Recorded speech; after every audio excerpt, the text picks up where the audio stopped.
To go to Senator John Thune, the Republican of South Dakota here, because they're kicking up another relief package totaling, I believe, Senator, about $250 billion out of minimum that would go to the small business relief, the so-called Paycheck Protection Program. Could you update me on that?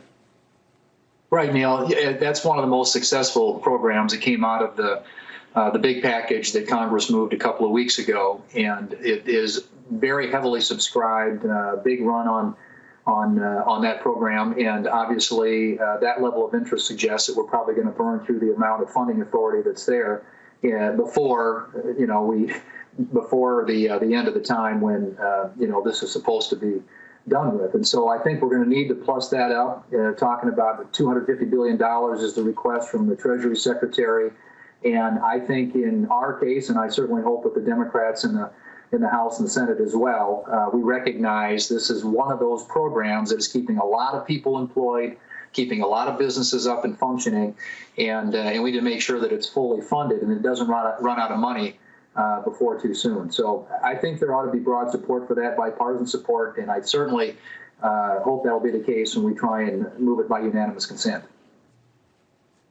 You know, your colleague, Senator Chuck Grassley, earlier with me, Senator, had said he really wished that we would wait and evaluate where the current stimulus is going and its impact thus far before we pile onto that. He didn't necessarily say he was against more funding for the small business program, but he did express concern that we're not waiting long enough to see if what we've already got out there is working. What do you think of that? Well, and I do think, Neil, he's right about that. We need to figure out what's working and what's not working. But I think we know from all the evidence that we have so far that the Paycheck Protection Program is hugely popular, but also hugely successful in terms of the desired goal. The desired goal was to keep people employed, provide employers with some bridge funding to make sure that they could keep their businesses functioning, at least for the next 8 weeks, and hopefully we get this behind us. And so I think Treasury is anticipating, based on what they've seen already, the additional demand for the program. And so I think what this is simply a reaction to that. And I guess I would rather have too much funding in there than not enough. And I think Congress is trying to react to what Treasury is telling us they're going to need, and clearly what the marketplace is suggesting is happening with that program. So I think it's working. It's working well. It is specifically what we want to do in terms of assistance right now, and that is keep a lot of these businesses up and functioning in hopes that they can weather the storm. And when we get on the other side of this, hopefully we'll be able to get the economy started and somewhat back to normal. Although I think normal is going to be probably a new definition at this point. But I agree with Senator Grassley in the sense that I think we need to look at all of our programs and all the things we put out. It's a lot of money. We need to make sure we're looking at what's working, what's not working. But one thing we know that's working right now is the Paycheck Protection Program, and it's having the desired result. All right, is $250 billion even going to be enough? I've heard much higher figures bandied about, so you don't have to repeat this. Where do you stand on that?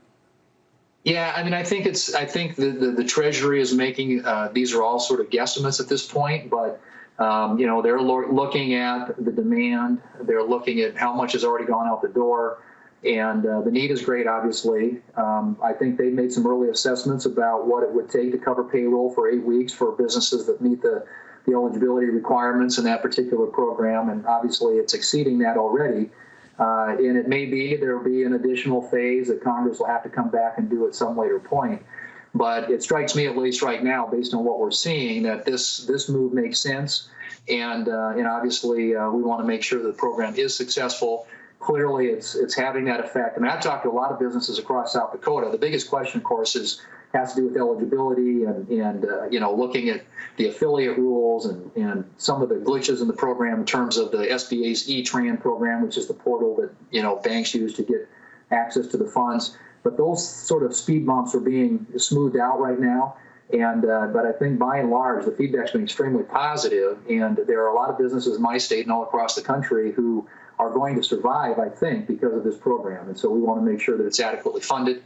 And hopefully, again, we'll have bipartisan support to do that.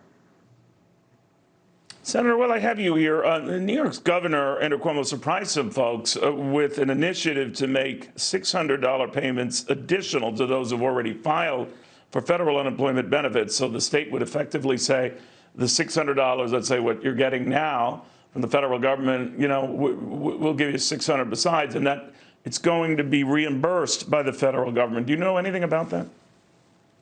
I have not seen, I mean, what the state of New York has decided to do. The unemployment insurance accounts that the states maintain are being plussed up by the federal government to the tune of $600 per person per week. And that was designed, again, to make sure that if somebody, through no fault of their own, lost a job, that they would have access to a way to get by. And that's a program that's in effect for 4 months. We were hoping to drive more businesses and more workers into the PPP program, so you keep the jobs there so that when the economy does restart, we haven't lost the jobs. But to the degree that there are people who are going to need to access the UI accounts in individual states, the states obviously determine what their benefit is. What the federal government has said is that we'll add $600 on top of that. If states want to, further top that off or plus it up in some way, I'm sure that's their prerogative, and that sounds maybe like what the governor of New York has decided to do. But that's going to be a state-by-state decision. In terms of the federal role in that, it'll be the additional $600 per person per week for the 4 months. Do you ever worry, though, it could get to the point where a lot of people who, again, through no fault of their own, are getting these benefits, but if you add 600 and 600, it might affect their thinking about how soon to go back to work if staying out of work or being out of work is going to net you $1,200 a week. Yeah, and I do think that would be a concern I would have if I was, the city of New York or state of New York, and looking at doing that on top. I think the federal benefit is a significant one. And there were a lot of concerns, I think, as you know, when it was moving through Congress about this creating a disincentive for people to stay employed.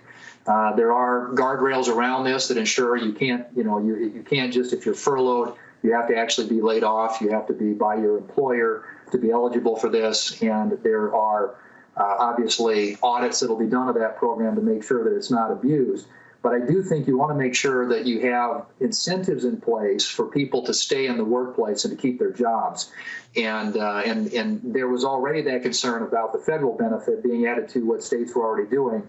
If states are looking at adding additionally to that, I think at some point you're going to have people start looking at the numbers, and just as a matter of arithmetic say, maybe it makes more sense to stay in UI. Right. And we certainly don't want that to happen. We want people going back to work. We want those jobs to stay there. We want our small businesses to continue to be up and operating. Senator, thank you very much. Be well, be safe yourself and your family. Senator John Thune of South Dakota.